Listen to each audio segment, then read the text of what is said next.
need it. So. Well, it is 7 p.m., so we're just gonna dive right into it. Welcome everyone watching, welcome all the viewers, and welcome all the lovely attendees today. We are having our third story tour for this summer. So. And so it's super awesome to be able to be here with all of you. Today we have some amazing guests, Mayra and Jonathan, as well as Sadie and Amy. And we're just going to really have an important conversation about breaking the barriers between the hearing and the deaf community and unlearning the stigmas that a lot of us have inside of us that can be harmful and need to be addressed. So, Ex Fabula is here to be able to facilitate that conversation. And yeah, so Nicole, do you want to kind of go into what Story Tour is? So, for those who are watching for the first time, know.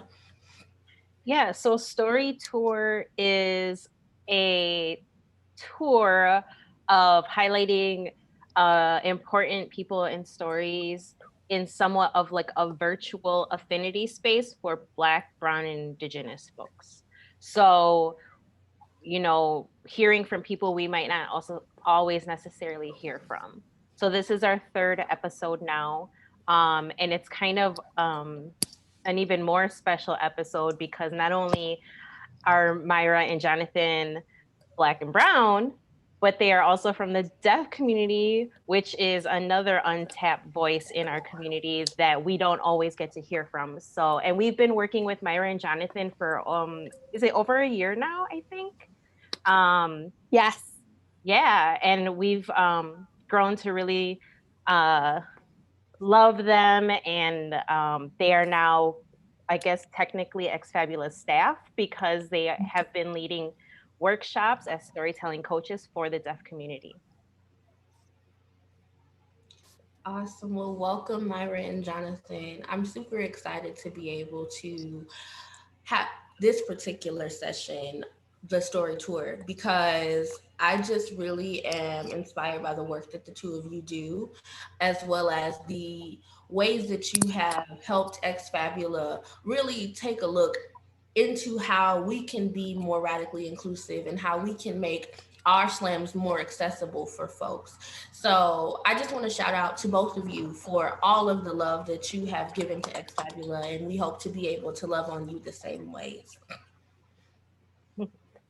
We love you too. Thank you.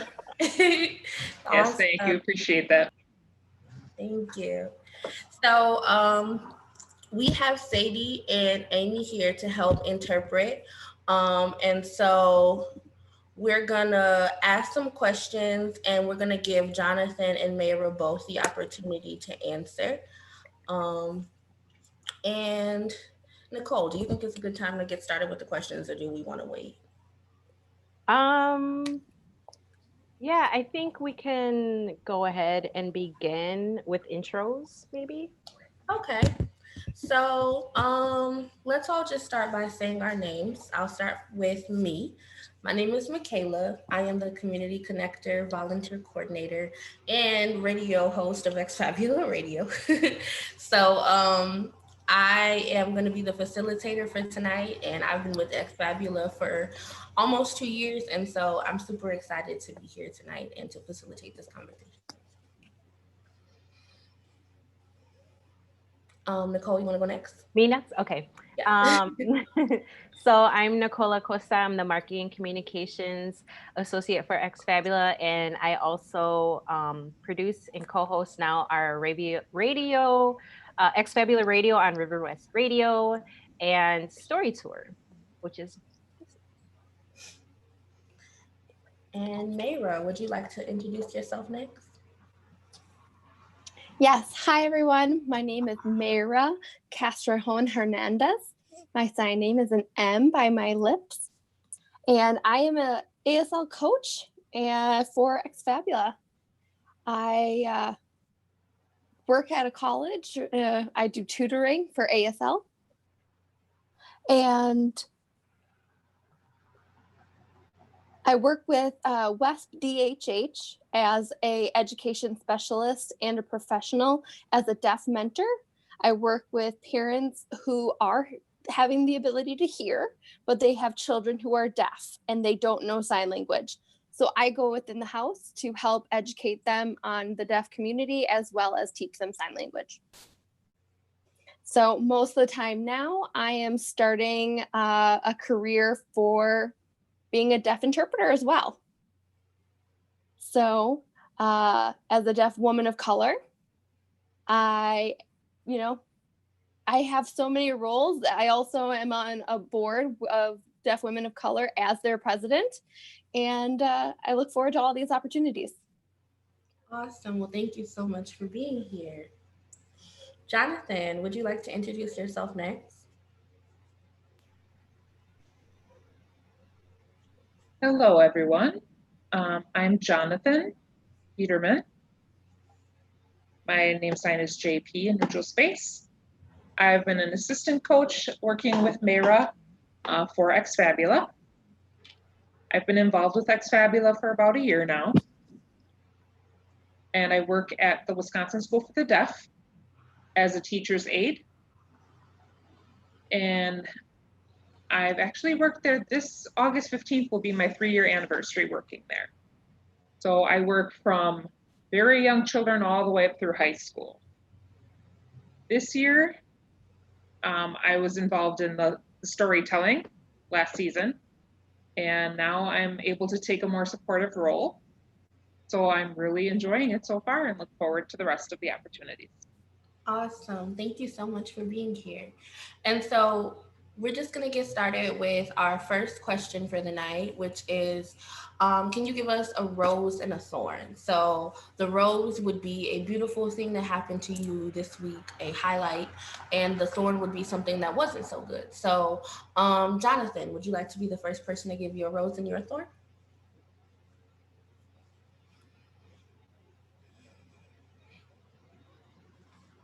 Okay, sure.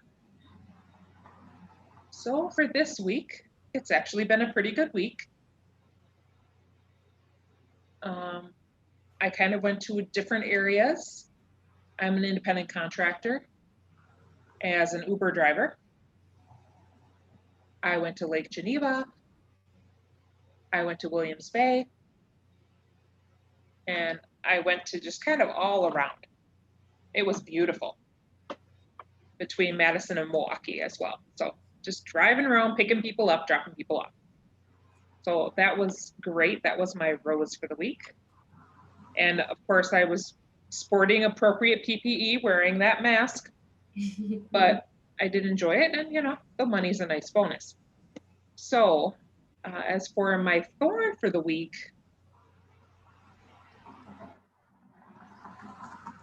I just was kind of having kind of a off day today. So just kind of taking it easy, getting some things done that I need to get done, that adulting. Absolutely. Well, I'm sending you so much love, and I hope that tomorrow is better for you.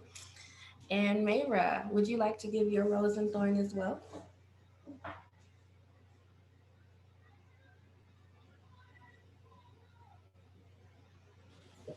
Okay, well, I'm wondering if I should share my thorn first.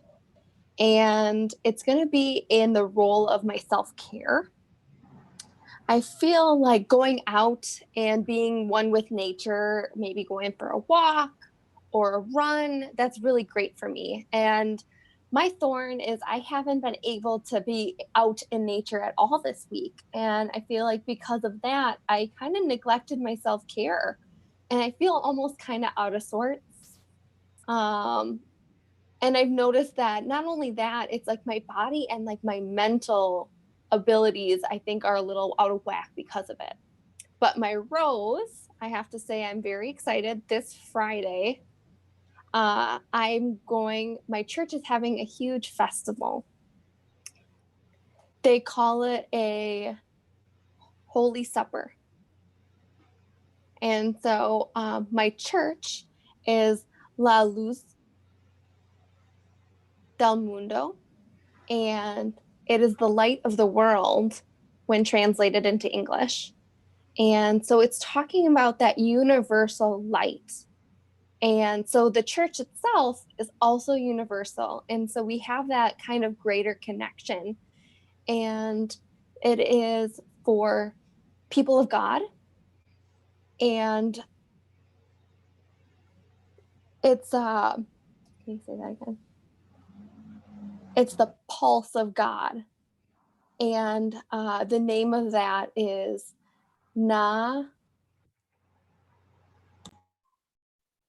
sorry, it's Spanish. It's Anasun.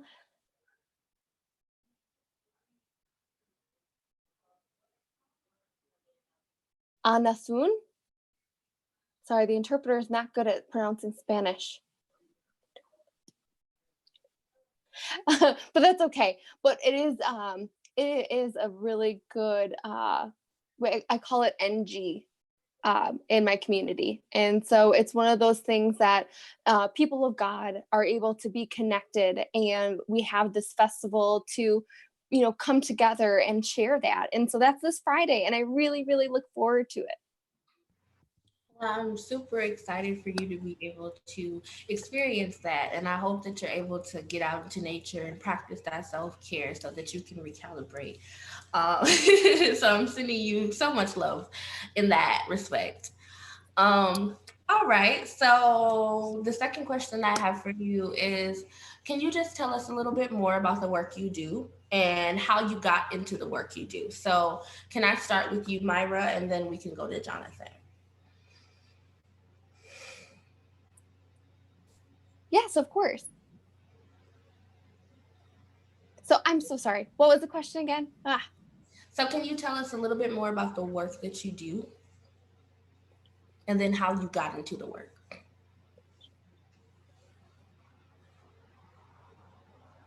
Okay, so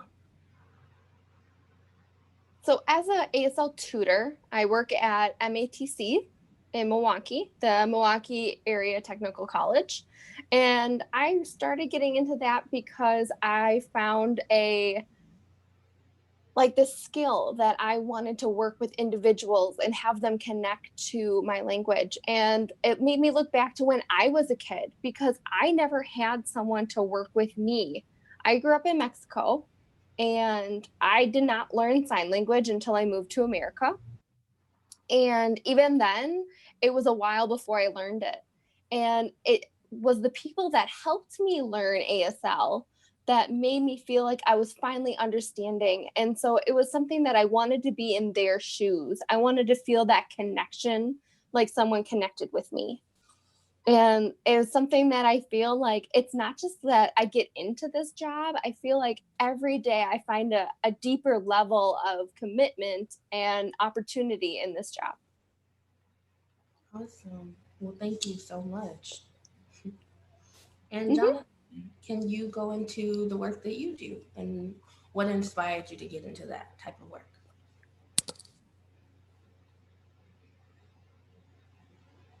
Okay.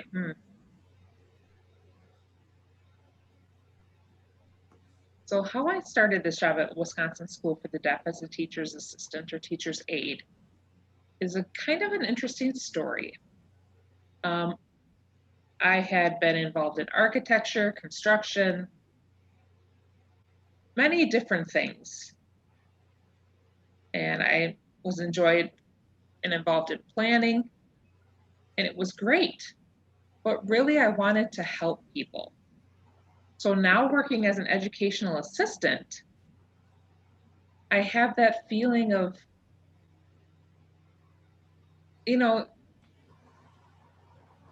it's just an instinct for me. It's where I find value. I find my life's purpose. I want to be able to help people, and there I feel like I can. So it's really been a great thing for me. It's amazing.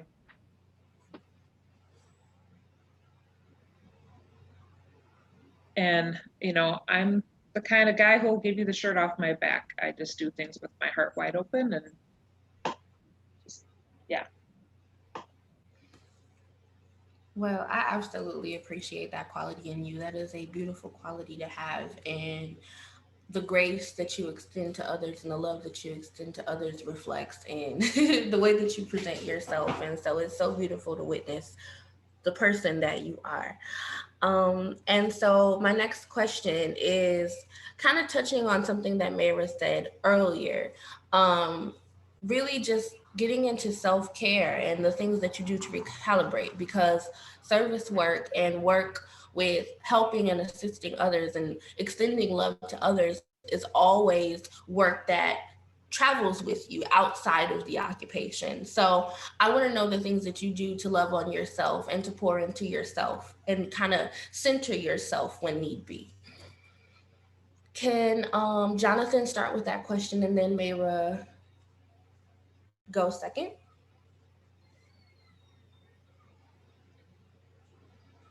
Okay, as far as self-care goes, wow. Hmm.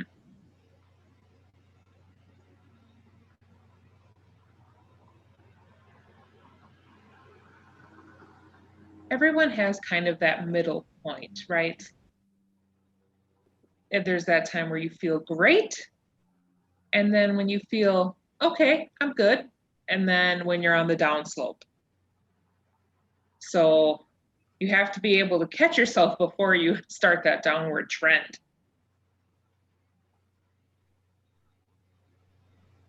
So for me, I need to actually increase my focus on doing self-care. I've always been a yes man. I'll say anybody ask me a question, yes, yes, I'll help you. Yes, of course. But I also need to take that moment for myself just to be able to breathe, step back, process, and to take that time to not only focus on doing for others, but to also do for myself. And that is where the worth comes in. And all of us need that from time to time. Definitely, definitely. I couldn't agree more. Mayra, would you like to go more into your self-care practices? I know you said the nature was really big for you. Are there any other ones? And if not, why is nature like super important to you?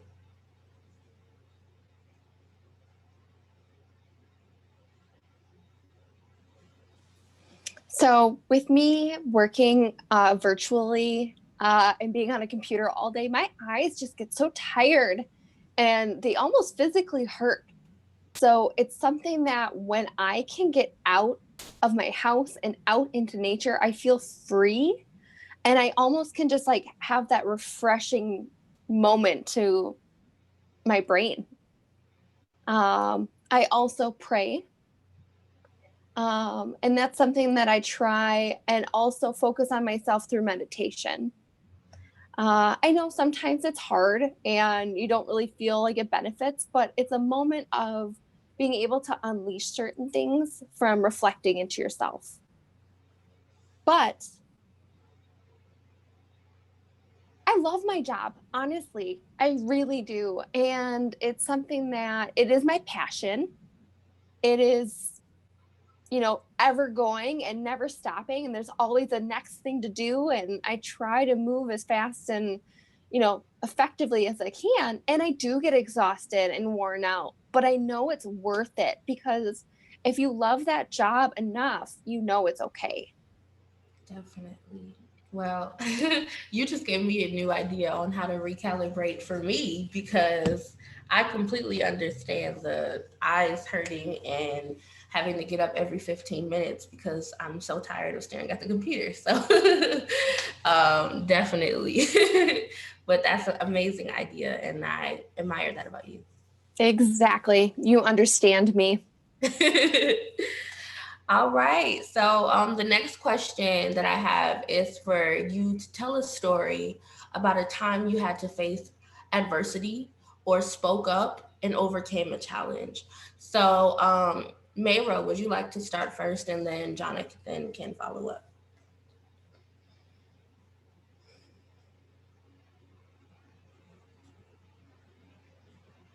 Ooh, Really? Oh, that's a tough one. Can it be anything? Any topic? Absolutely. So anytime you ever faced adversity or had to overcome a challenge. Okay.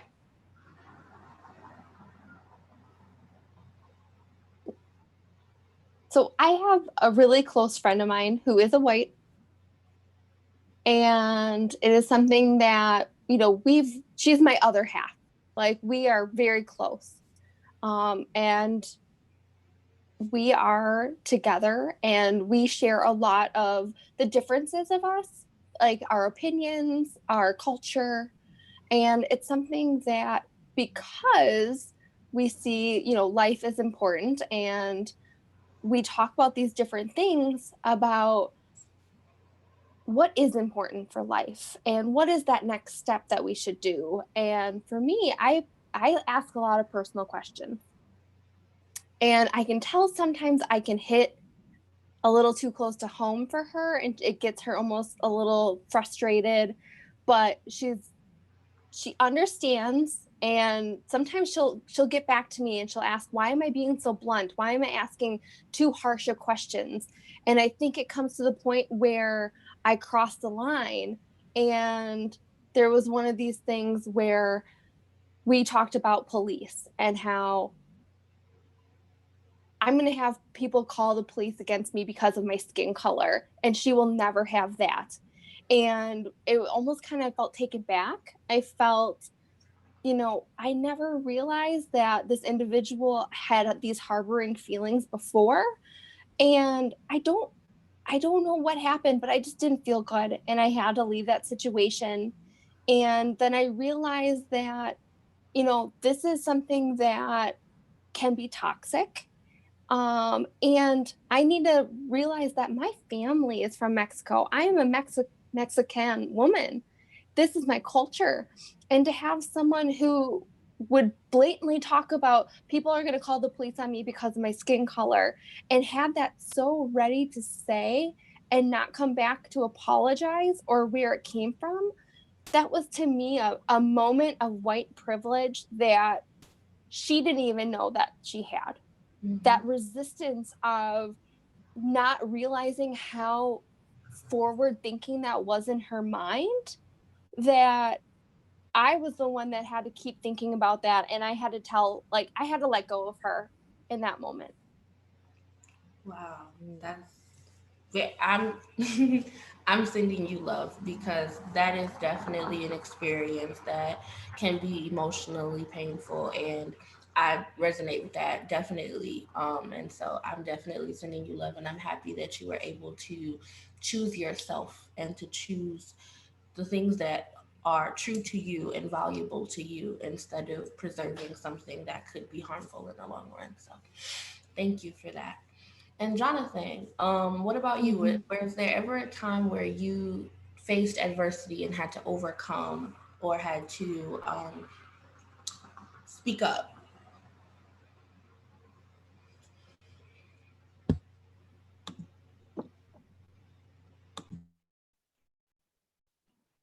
My heart is beating fast, full self-disclosure right now. Trying to calm down a little bit, but it's just beating at a higher rate. And I guess that's normal given the topics we're talking about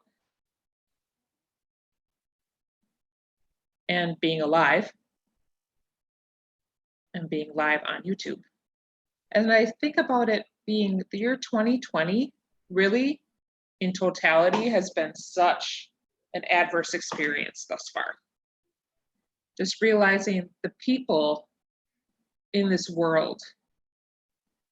You know, February is Black History Month. And, you know, that's something that comes year to year, every year in February. But now with all the posting on Facebook, with the whole Black Lives Matter movement, people's perspectives have really shifted. And they try to tell me how I should think or what I should do as a Black man. I mean, I'm a Christian. I love God. I love Jesus. And that's where I'm at. That's what matters to me. But it's really hard for me sometimes to confront or face those people who have such differing and closed off views. I know that I'm a Black man. I know that I face certain other stressors because of that fact. I understand that I'll get taken advantage of. That's a thing that I face every day in life. But I really want that to change. We need to have everybody brought to the table. Deaf people, hearing people, people who can see, people who can't see, just everybody, and realize that we all have something to offer and we all have something that we bring to this world. People should not be marginalized anymore. We need to be out there and be proud and be allowed to be who we are.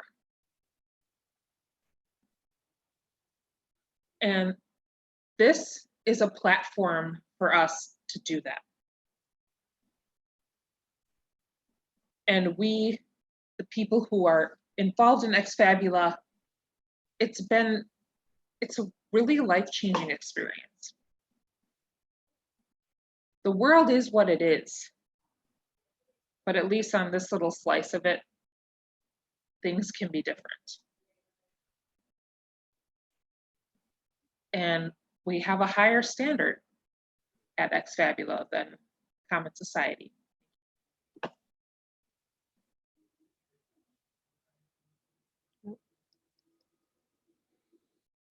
I think Michaela cut out. Are you on mute? Okay. Thank you, Jonathan. Every event, there's always one mess up from my my system. It never fails. So hopefully that's the last one. Thank you so much, Jonathan. That was super beautiful, and I completely agree. I'm sending you care, sending you love. And the next question is actually about Fabula, and it's about the Deaf Story Slam and the work that we've been doing with the workshops. So what do you enjoy about them, and how has the role that you've played in them affected you on a personal level?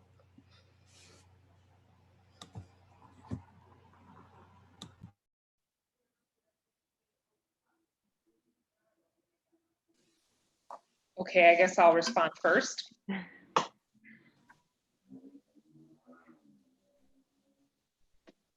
I was trying to do the whole chivalrous thing, ladies first. But if you'd like me to, I will proceed. Okay. The Deaf Story Slam last year, honestly, that moment, it kind of made me shaky in the knees. I was so nervous and so scared. I was like, oh my gosh, there's cameras rolling. People are looking at me. I'm standing here on a stage. But I just kind of embraced it, and I embraced the fear and kind of rolled with it. Realizing that my story was an opportunity for people to actually see me. And the more I did it and the more I got up there and told my story, the more wonderful it became. These workshops that we've been doing, I think for the last month or so on Sundays, I've really enjoyed it. And honestly, it has been such a good challenge being an assistant coach and kind of learning from Mayra as she's gone along. Ooh, I'm glad I'm not in the hot seat this year. Ooh. So I'm very thankful for Mayra and, her being able to do that. I'm as an assistant, but really I feel like a very integral part of the coaching team. Making sure everything runs smoothly, the flow of communication is open back and forth. And it's not perfect, and I don't try to, take my spot in the limelight by any means, but it's just been an incredible growing experience. Awesome. Thank you so much, Jonathan. And Mayra, how has it been for you? How has the experience affected you personally? Yes. Oh my gosh. I remember when I was on the committee initially. And that was something I saw. Well, okay. So I wanted to be an advocate for the deaf community and for deaf culture. I wanted to be a person of resource for Fabula. And so I was on the board with Megan and Nicole, and it was great. And I started learning a lot from all these members. And I realized that I wanted to do more than just that. And that's when I started going down this rabbit hole of being an ASL coach and going down a little deeper and, talking about my stories. And that was something that was a challenge because last year was honestly the first time I've ever been involved in Fabula and telling my story to a deaf community about my experience in the deaf community. And it was this moment of, I thought resurrecting it would be, a first success in the beginning, but it took a lot to get it running. And I remember the day in the audience, we had not just people who couldn't hear, we had individuals from the hearing community, we have individuals from the Spanish community, and it was a lot of work, but it was worth it. And being a part of that Deaf Story Slam experience was amazing. So, I mean, yeah, it's very impactful. And I remember one of my students took one of the ASL classes, I think in the second ASL class, so a little bit advanced. And they were actually talking to their father in the car, and he was listening to the radio, and he could say that Fabula was having this Deaf Story Slam event happening at the Milwaukee Public Library. And I was just going, oh my God, I just talked about this in class with him. And then he heard this in the radio. And to him, it was this extension of knowledge and experience. And, knowing that no matter what we say in these moments, it gets out there and it spreads and it, gets to everyone's ears and eyes. And I want more. I want to spread more. Oh gosh, I feel like I could talk for hours. And too, I mean, last year, just like Jonathan was saying, that first Deaf Story Slam event, it was something that we did not realize that we would be involved with the Mandy's because of it. And that's a huge accomplishment, and not just for Fabula, but for the deaf community to receive such recognition. And I thought it was an amazing and thrilling achievement that we got nominated for this. And if we win, we're able to receive money to fund these events in the future in our deaf community. And I really want people to know how to vote for us. Please get onto our link and vote for our Deaf Story Slam for Mandy's. And I'm really hoping that when you vote, think about supporting us and support our deaf community here in Milwaukee. See you at the Mandy's. Thank you so much, Mayra. And speaking of the Mandy's, Nicole, would you like to go more into depth about what the Mandy's is and Fabula's participation?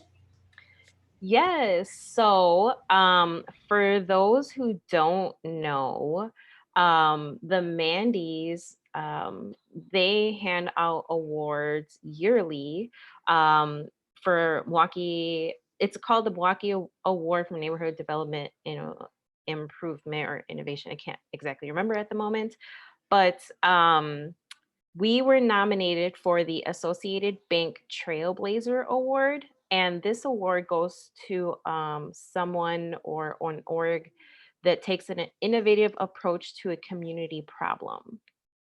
So we were nominated for our first ever Wisconsin's first ever Deaf Story Slam. And we're actually working on the second annual. I think this is going to be an annual thing now. And the date for that Story Slam is coming up on September 27th. And so everyone should mark their calendars for that. But we were nominated for the 2020 Associated Bank Trailblazer Award. So we're in the running for that. And our fans and friends and family can actually participate in what's called the People's Choice Award. And you would go to the Mandy's website, and I'm going to try to post that on the YouTube comments. And also on our social media pages, you can find all that information as well. You can watch a video that Jonathan's in the video and Megan's talking in the video. And then you can actually vote. You can vote up to 3 times. You can use all your votes on us if you want, or you can use your other 2 votes on different orgs and people doing great things in the community as well, because there's other people nominated for different awards and such. So yeah, that's we're really excited about that right now. And like Myra was saying, the more visibility and nominations that we get and we continue to do this work, the more funding we can get to continue this work in the future, which is extremely important. I was at the table working with deaf community last year on the first Story Slam, and you just learn a whole lot. It was, a very awakening experience. So now every time I'm thinking about events and accessibility, I'm thinking about my deaf community and my friends. And so, it takes a little extra work, but you have to do it. You have to do it. And so that is definitely just something that I've learned working with Myra and Jonathan and Jose throughout this entire process. So once I post those links, you go to all of our social media pages, Fabula, and you can find all the information on how to vote. Please vote. Please vote.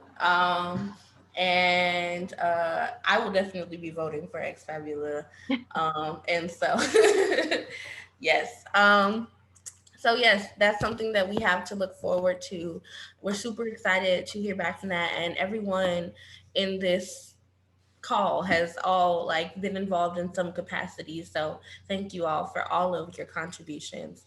And so my next question for Jonathan and Myra are, what do you want people to know? What do you want hearing people to know about the deaf community, about folks who communicate with folks from the deaf community, and something that you want to say to hearing folks about doing work to break the stigma?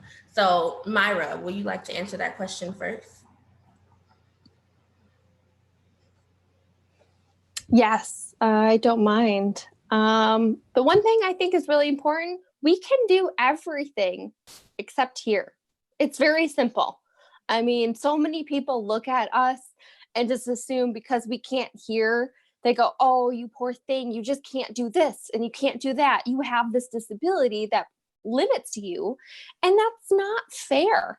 There are people out there that have degrees, who are doctors, who, have these careers. And, it's these individuals that they use a different language. That's all it is. They use American Sign Language instead of English. We have every country that has their own sign language. There's a universal sign language that is being developed for, countries that come together to talk about international deaf things.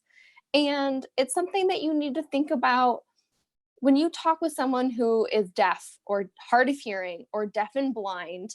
You can't just see that this person is deaf or blind or, hard of hearing and just freeze.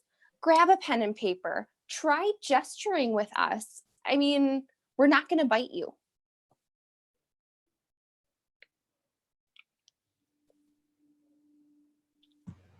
JP? Okay. What would I like the hearing community to know?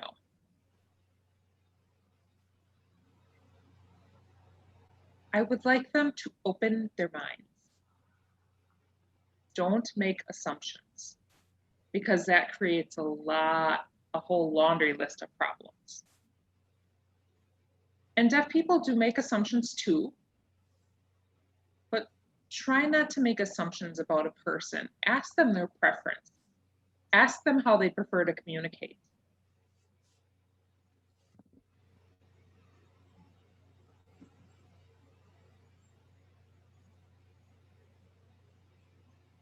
And the best way how to communicate with the deaf community is be immersed in it. Surround yourself with deaf people, socialize with deaf people. And yeah, there might be some higher expectations that we have in our culture and our world. But if you want to really learn about the community, socialize. Have a heart for that population.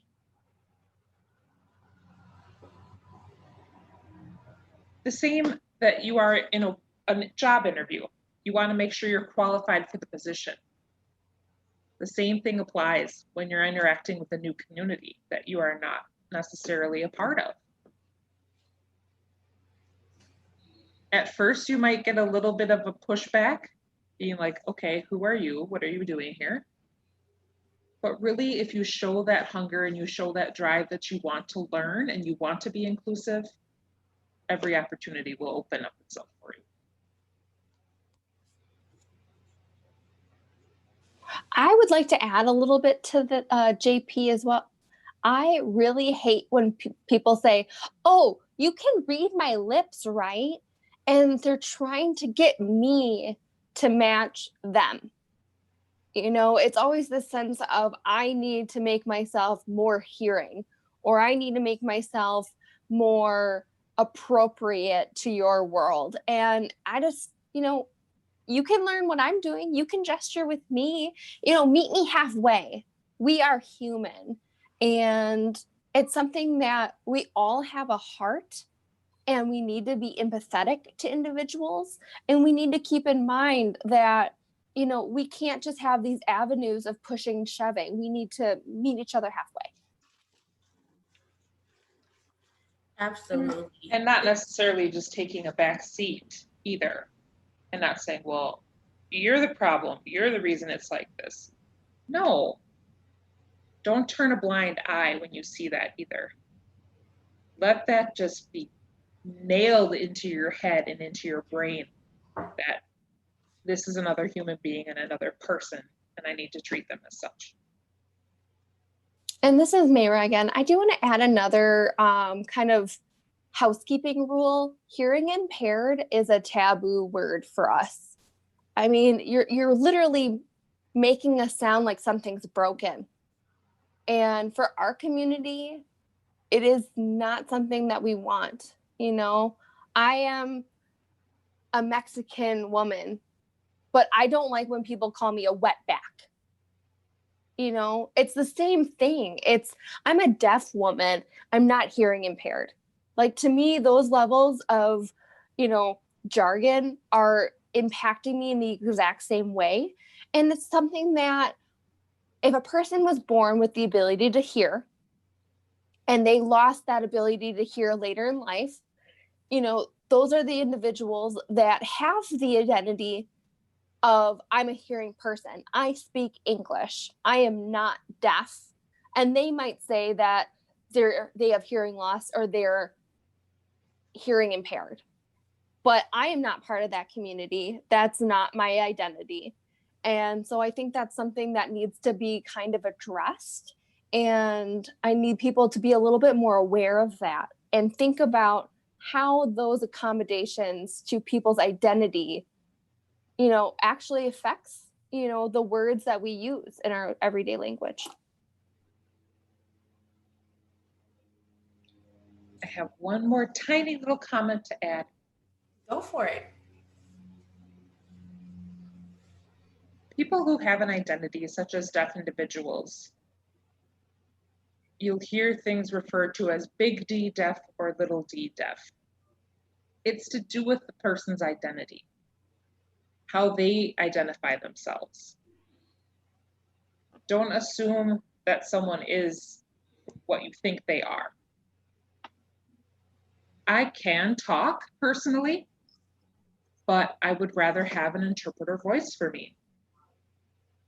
That's just how I prefer to communicate. I prefer to use my first language and allow an interpreter to voice for me into spoken English. So just try to honor the person's preference and try to be open to including everybody at the table. Some of us have a very biased view. We assume that we believe what we were taught, although it might not be the actual reality. I wanted to add something too. I hope that's okay. Absolutely. So yeah, thinking about that idea of meeting someone who is deaf, for example, maybe if there isn't an interpreter there and we have a pen and paper and we're writing back and forth, don't judge their language. Because in English, you would say, my name is Mayra. In sign language, I might just point to myself and then give my name sign. And so there is no article, there is no is there, that verb is gone, because our culture is different and how we formulate our grammar is different as well. The same thing with if you say, where is my car or where is the car? I might just say, where car? Because honestly, we get to the point in our language and we don't really kind of mess around with those grammatical things. But we also have accents. It's the same thing with people who have spoken accents. We've heard some very beautiful ones from all over the country and the world. And it's the same thing for deaf people as well. We have accents. People can be very meek and mousy, and they might sign very soft and like kind of close together. And then you get people who are very sassy and they're kind of like all over the place and they move their body and they had to have that tone. And then you also have the angry people that have these sharp, abrupt signs and the facial expressions to match. And you can tell, like, they're like, what's wrong with you? I can't understand that you even said that. But even if the interpreter didn't interpret that, you would know exactly how I felt just by looking in my eyes and looking at how my face was. And that intonation and that tone is a part of our accent and a part of how we use our language. And again, people say that, American Sign Language is just English on the hands, and it's not that at all. Thank you so much for that. And yeah, that's absolutely amazing and that's absolutely brilliant. And I appreciate you dropping that knowledge on us. We should honestly be paying you because we we definitely should be doing more work to use accessible language to break the barriers. And it's not on the deaf community to do that work. It's the hearing community's work, because we are the ones who are taught and complacent, and just not, thoughtful and considerate in that way. And so I appreciate all the information that you shared with us. And so I have one well, two more questions actually. So I have two more questions and they're about you. And so the first one is just tell us something that we may not know about you. So it could be something as simple as your favorite food or your favorite color, or it can be complex, like an ideology that you have or a passion that you have. So you kind of decide what you want to share. Jonathan, would you like to go first?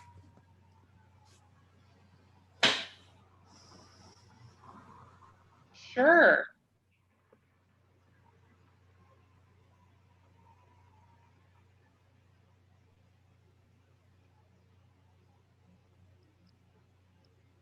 When I was a little boy and I was in school, I was actually born as a preemie.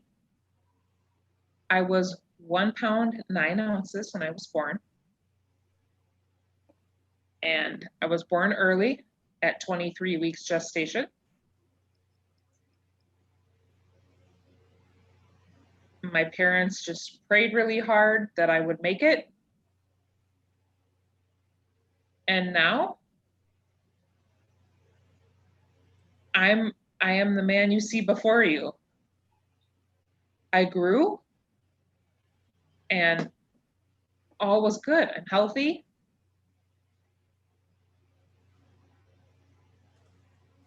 But some people may say, he's deaf though. That's a problem. To me, it's not a problem. I enjoy music. I can feel the vibrations of the bass.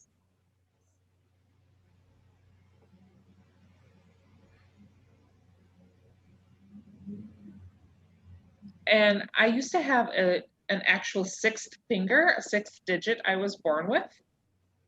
And it actually never got amputated. It just kind of grew in as part of my hand and kind of melded with my pinky finger. So that's a little bit about me. Wow. Thank you. And Mayra, what's something that we may not know about you? Wow. Oh, I know you guys are starting to know a little bit about me, but I was born hearing, actually. I had the ability to hear until I was about 5.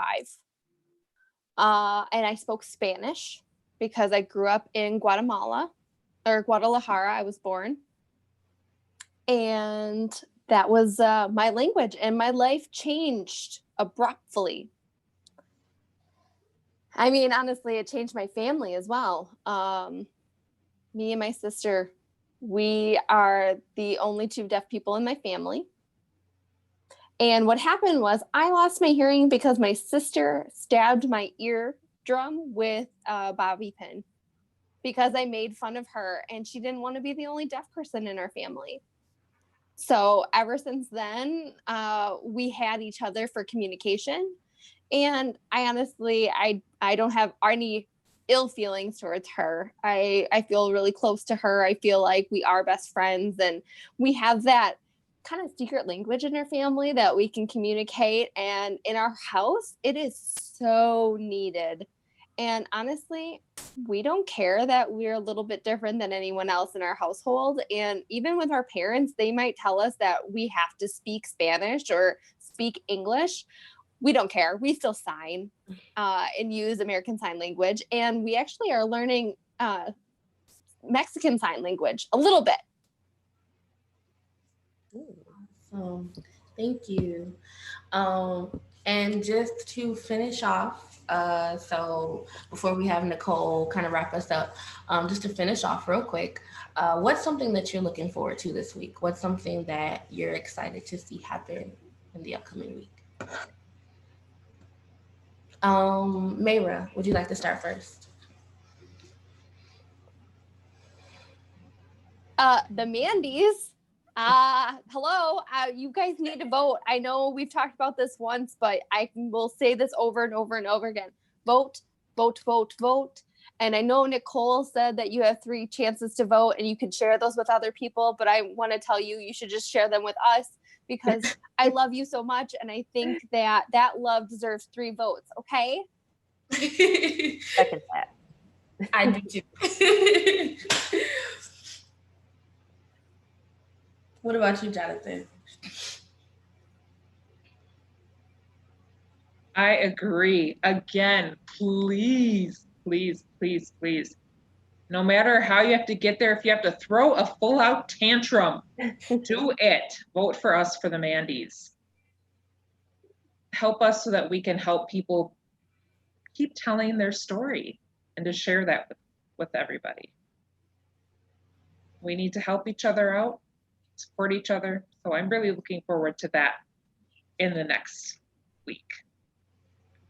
And remember, deaf people will not bite you. We eat food just like you do. Absolutely. Okay. Well. Oh, I'm so sorry. Can I add one more thing? Absolutely.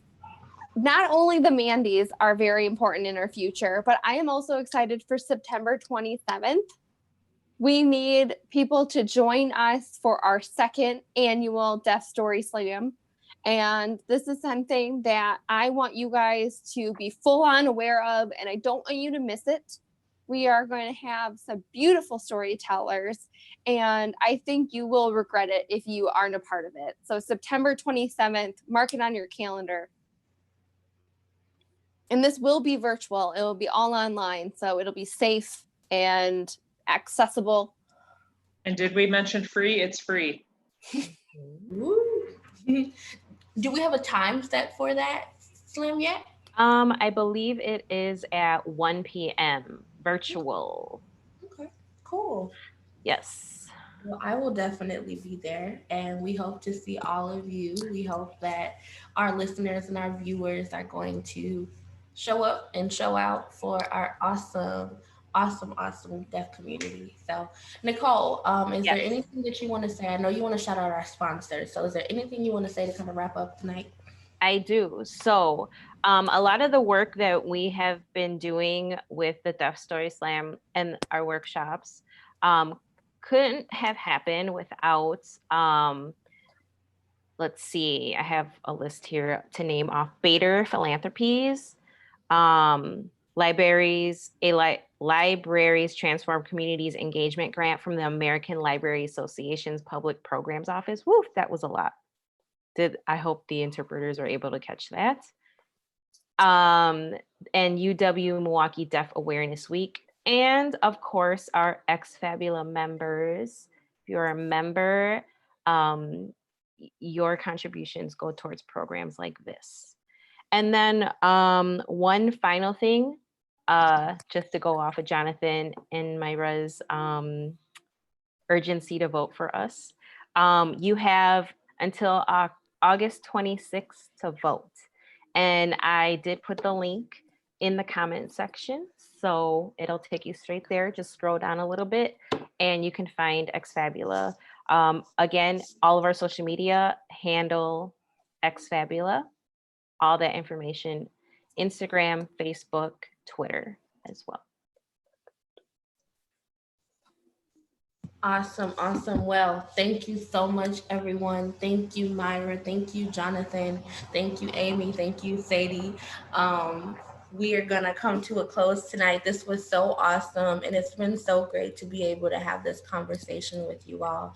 For our listeners and for our viewers, please feel free to share and to continue to share this knowledge and this information, and do the work to make sure that you're using accessible language at all times. Make sure that you're checking yourself so that you're not causing harm, and make sure that you are continuing to do the work to break the stigmas between all of our untapped voices in our community, especially the barriers between the deaf and the hearing community. So again, my name is Michaela Lacey, and it's been awesome to be with you all. Yeah. All right, I'm gonna end the live stream here.